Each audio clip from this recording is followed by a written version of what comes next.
తెలంగాణ వాళ్ళు కొడుతున్నారు వీళ్ళ జాగీరా ఇది అని అక్కడ ప్రజలను రెచ్చగొడతావా? ఓట్ల కోసమేగా. సరే ఓకే, నువ్వు చెప్పింది నేను నమ్ముతా, మీడియా మొత్తం నమ్ముతుంది. కేసీఆర్ గారు భూములు లాక్కుంటున్నారా? చూస్తూ ఊరికే అన్నావు కదా. నేను ఇక్కడి నుంచే ప్రశ్నలో మాడుతున్నా. పవన్ కళ్యాణ్ నువ్వంటే నాకు చాలా గౌరవం, ఎందుకంటే మా సినిమా కుటుంబీకుడివి, నువ్వు వన్ ఆఫ్ ద టాప్ హీరోవి, నేను మాట నమ్ముతా. కానీ ఒక మాట అడుగుతున్నా, కేసీఆర్ గారు ఎక్కడ భూమి కబ్జా చేశాడు? ఆంధ్ర వాళ్ళది. ఎవరిని బెదిరించాడు? ఎన్ని ఎకరాలు కబ్జా చేశాడు? ఎన్ని ఎకరాలు అక్కర్లా, ఒక సెంటు భూమి ఆంధ్ర వాళ్ళది కేసీఆర్ బెదిరించి లాక్కున్నారు అని చూపిస్తే మీకు నేను పాదాబంధనం చేస్తా.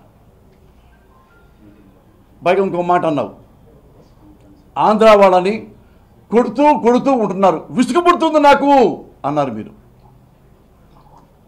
ఎన్నిసార్లు తెలంగాణ బిడ్డలు ఆంధ్ర వాళ్ళ ఇళ్ళకెళ్ళి జుట్టు పట్టుకుని బయటికి లాగి తరిం కొట్టాడో ఒకసారి మీరు చెప్పాలి నాకు.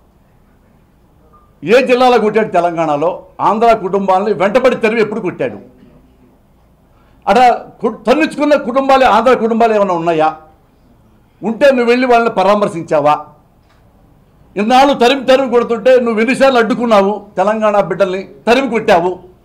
ఆంధ్ర వాళ్ళని కాపాడుతూ కుకట్పల్లె, జూబ్లీ హిల్సా, బంజారా హిల్సా, ఖైరతాబాద్, ఇంకెక్కడ పటాన్ చెరువా, ఎక్కడ ఆంధ్ర వాళ్ళని తెలంగాణ వాళ్ళు తరిమి కొడుతూ ఉన్నారు, కులం మతం ఏమి చూడకుండా. ఒక ఇన్సిడెంట్ చూపించు. ఇక్కడ ఆంధ్ర వాళ్ళు ఉన్నారు హైదరాబాద్లో, అందరి ఇళ్ళకి వెళ్దాం, నాతో రా, 1 డే సెలవు పెట్టి అక్కడ ఒక కుటుంబాన్ని చూపించు. మా కుటుంబాన్ని అంటే ఇక్కడ తెలంగాణ బిడ్డలు వెంటబడి కేసీఆర్ చెప్పగానే తరిమి కొట్టారు సార్, ఇదిగో మా చెయ్యి ఇరిగింది, ఇదిగో మా కాలు ఇరిగింది, ఇదిగో మా నెత్తి పగిలింది, ఎంత వీళ్ళ కుల వివక్ష, ప్రాంతీయ వివక్ష ఉంది సార్ అని ఒక కుటుంబం అయినా ఆంధ్ర కుటుంబం ప్రెస్ మీట్కి వచ్చి చెప్తే నీకు దండం పెడతా.